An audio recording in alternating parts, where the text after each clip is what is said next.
बांग्लादेश की प्रधानमंत्री शेख हसीना को अपना ही देश छोड़कर भागना पड़ा कि टीम ने उससे कहा कि उसकी सिक्योरिटी अब खतरे में है, उसे अब ये बंगला छोड़ना ही पड़ेगा। उसे बिल्कुल भी समय नहीं मिला अपनी स्पीच तक रिकॉर्ड करने की और अपने बैग पैक तक करने की। उनकी और उनकी बहन ने एक एयरफोर्स हेलीकॉप्टर से बांग्लादेश छोड़कर इंडिया आई। ऐसा क्या हुआ कि उसे अपना ही देश छोड़ना पड़ा, तो मैं इस वीडियो में आपको बताऊंगी। 1 जुलाई 2024 को बांग्लादेश में स्टूडेंट ने रैली निकाली थी। रोड एंड रेलवेज को ब्लॉक करके हंगामा किया। ये हंगामा था बांग्लादेश के कोर्ट के ऑर्डर के खिलाफ, जो 5 जून 2024 को वापस से कोटा सिस्टम को री इंट्रोड्यूस कर दिया। कोटा सिस्टम क्या था पहले? जब 1971 में बांग्लादेश आजाद हुआ था वेस्ट पाकिस्तान से, तब उस टाइम के पहले प्राइम मिनिस्टर ने वादा किया था कि जो लोग आजादी दिलाई है बांग्लादेश को और उन महिलाओं को जिनको अत्याचार सहना पड़ा था वेस्ट पाकिस्तान की आर्मी से, उनको एक स्पेशल कोटा दिया जाएगा सिविल सर्विस में। इस कोटा सिस्टम में 30% जॉब रिजर्व थी फ्रीडम फाइटर के लिए, 10% उन महिलाओं को जिनको आजादी के समय अत्याचार सहना पड़ा था और 40% उनके लिए जो बैकवर्ड डिस्ट्रिक्ट से थे। 20-25 साल में सरकारें बदल गई और थोड़े बहुत बदलाव आए थे कोटा सिस्टम में, क्योंकि बहुत सारे फ्रीडम फाइटर की मृत्यु हो गई। तब 1997 में कोटा सिस्टम को ही चेंज कर दिया गया। अब फ्रीडम फाइटर के बच्चों के लिए भी कोटा सिस्टम रहेगी। फिर 2010 में फिर से कोटा सिस्टम को चेंज किया गया और इस बार फ्रीडम फाइटर के बच्चों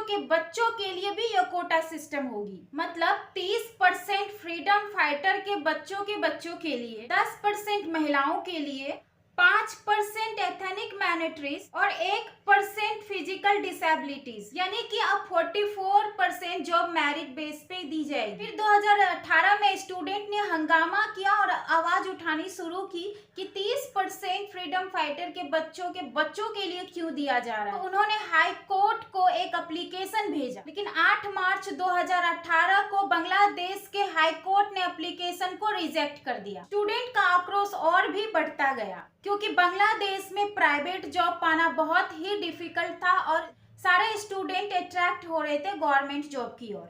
अनएम्प्लॉयमेंट के कारण उनका प्रेशर काफी ही बढ़ता गया। स्टूडेंट का कहना है कि 30% फ्रीडम फाइटर के कोटा में बहुत कम पॉपुलेशन है, जिस कारण से रिजर्व कोटा में ऐसे लोगों को जॉब मिल जाती थी जो कि गवर्नमेंट के बहुत ही नजदीक होते थे।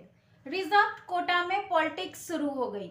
स्टूडेंट शांत नहीं बैठे, उन्होंने हंगामे किए। स्टूडेंट के प्रेशर के कारण गवर्नमेंट ने यह डिसीजन लिया कि उन्होंने कोटा सिस्टम को ही कैंसिल कर दिया।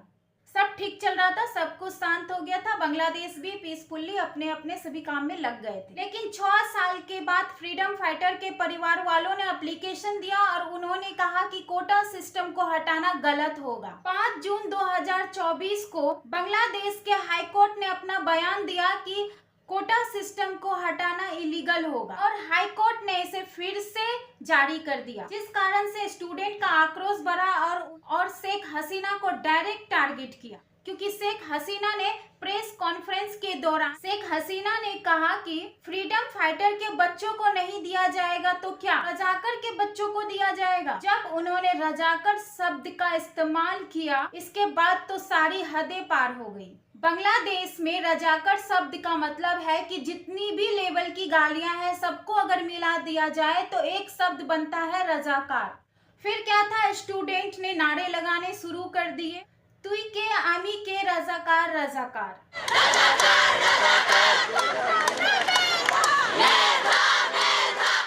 15 जुलाई को सिचुएशन बद से बदतर हो गई।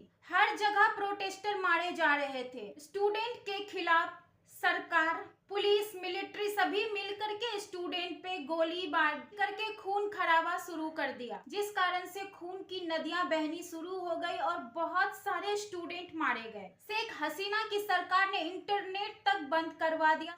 21 जुलाई को बांग्लादेश के सुप्रीम कोर्ट ने कहा कि अब 93% जॉब मेरिट बेस पे दी जाएगी और 7% कोटा रिजर्व रहेगा। लेकिन प्रोटेस्टर ने कई 9 मांगे की, जिसमें पहला ये था कि शेख हसीना को माफी मांगनी होगी और इंटरनेट को चालू कर दिया जाए और जिसे भी गिरफ्तार किया गया है उसे छोड़ दिया जाए। जिन जिन लोगों को मारा गया है उसे इंसाफ दिया जाए। कुछ भी नहीं किया सरकार ने और जिस कारण से ये हंगामा बढ़ती गई। और उनकी मांगे थी कि शेख हसीना को उनके अपने पद से इस्तीफा देना होगा। 5 अगस्त 2024 को प्रोटेस्टर ने शेख हसीना के ऑफिशियल रेसिडेंशियल में घुस गए। इस कारण से शेख हसीना को अपना देश छोड़ना पड़ा। देख सकते हैं कि बंगलों में घुस के सभी ने कितने सामान वहां से लिए और क्या क्या नहीं किया। मतलब इतने सारे एजुकेटेड होते हुए भी आज अनएजुकेटेड जैसे कर रहे हैं। यानी कि जो आज़ादी से पहले की स्थिति थी और आज आज़ादी के बाद भी वही स्थिति है। यानी कि कुछ भी चेंज और सुधार नहीं किया जा रहा है।